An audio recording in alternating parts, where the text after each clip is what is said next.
ಇನ್ನು ಹೊಸದಾಗಿ ಮನೆ ಮಾಡ್ತೀನಿ ಅನ್ನೋರು ನೆನ್ಪಿಟ್ಕೊಳ್ಳಿ, ನಿಮಗೆ ರೆಂಟಲ್ ಅಗ್ರಿಮೆಂಟು ತುಂಬ ಇಂಪಾರ್ಟೆಂಟ್ ಆಗಿರುತ್ತೆ. ಅಗ್ರಿಮೆಂಟ್ ಇಲ್ಲ ಅಂದರೆ ಯಾರಿಗೂ ಇಲ್ಲಿ ರಕ್ಷಣೆ ಇರೋದಿಲ್ಲ. ರೆಂಟಲ್ ಅಗ್ರಿಮೆಂಟ್ನಲ್ಲಿ ಇರಬೇಕಾದ ಕಂಟೆಂಟ್ ಏನು ಅಂತಂದರೆ, 1 ತಿಂಗಳ ಬಾಡಿಗೆ ಎಷ್ಟು ಅನ್ನೋ ಕ್ಲಾರಿಟಿ ಇರಬೇಕು. ಅದರ ಜೊತೆಗೆ ಡಿಪಾಸಿಟ್ ಅಮೌಂಟು, ನೋಟಿಸ್ ಪೀರಿಯಡು, ಬಾಡಿಗೆ ಹೆಚ್ಚಳ ಮಾಡಬೇಕು ಅಂದರೆ ಅದಕ್ಕಿರುವಂಥ ನಿಯಮಗಳು ಮತ್ತು ನೀರು ಕರೆಂಟ್ ಬಗ್ಗೆ ಒಂದು ಕ್ಲಾರಿಟಿ ಇರಬೇಕು. ಈ ಅಗ್ರಿಮೆಂಟ್ನಲ್ಲಿ ಇಷ್ಟೆಲ್ಲ ವಿಚಾರಗಳು ಸ್ಪಷ್ಟವಾಗಿ ಇದ್ದರೆ ಮನೆ ಓನರ್ಗೂ ಬಾಡಿಗೆದಾರರಿಗೂ ಯಾವುದೇ ರೀತಿಯ ಕಿರಿಕು ಇರೋದಿಲ್ಲ.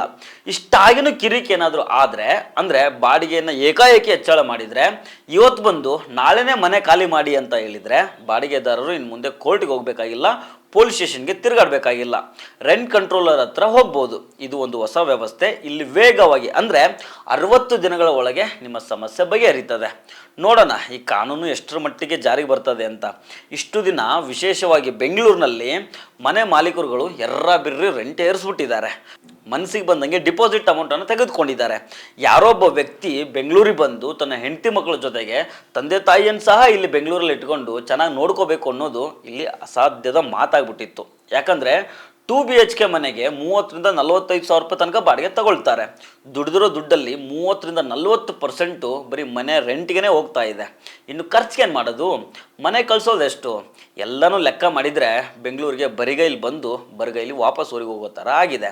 ಈಗ ಸರ್ಕಾರ ಇಷ್ಟಾದರೂ ರೂಲ್ಸ್ ಮಾಡಿದೆಯಲ್ಲ, ಇದು ನಿಜಕ್ಕೂ ಒಳ್ಳೆಯದೇನೆ.